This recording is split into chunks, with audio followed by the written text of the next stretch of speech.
વડોદરાથી સમાચાર કે જ્યાં ગંભીરા બ્રિજને ફરી શરૂ કરવા તંત્રએ કવાયત હાથ ધરી છે। નવો સ્પાન બેસાડી તૂટેલું બ્રિજ શરૂ કરવાની વિચારણા ચાલી રહી છે। ટેસ્ટિંગ સાથેની માહિતી અપાતા ડિઝાઇન સર્કલ દ્વારા કામગીરી શરૂ કરવામાં આવી। વાહનોની અવરજવર ચાલુ રહે તે માટે બ્રિજને રિપેરિંગ કરવાની કવાયત ચાલી રહી છે।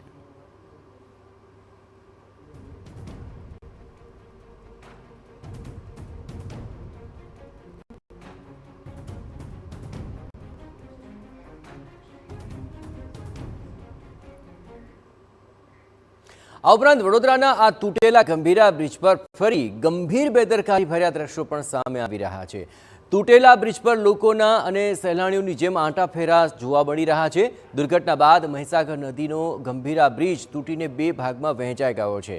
તૂટેલા બ્રિજ પર જઈને લોકો બ્રિજના છેડાથી મહીસાગર નદીના પાણીનો નજારો જોતા નજરે પડ્યા। આ જુઓ આપ દ્રશ્યો કે જ્યાં ગંભીર બેદરકારી જીવલેણ સાબિત થઈ શકે તેમ છે।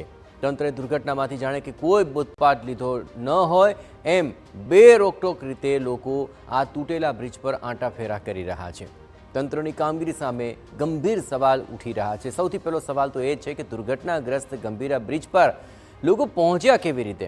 શું તંત્રે બ્રિજ પર પ્રવેશ અટકાવવા માટે કોઈ આડાશ નથી ઊભી કરી? કોઈ દુર્ઘટના ઘટશે તો આખરે જવાબદારી કોણ લેશે? શું તૂટેલા બ્રિજ પર કોઈ સિક્યુરિટી ગાર્ડ નથી મૂકવામાં આવ્યા? આ સવાલો ચોક્કસપણે ઉઠી રહ્યા છે અને આ દ્રશ્યો જુઓ કે લોકો બિંદાસ આ તૂટેલા બ્રિજ પર આંટાફેરા કરી રહ્યા છે।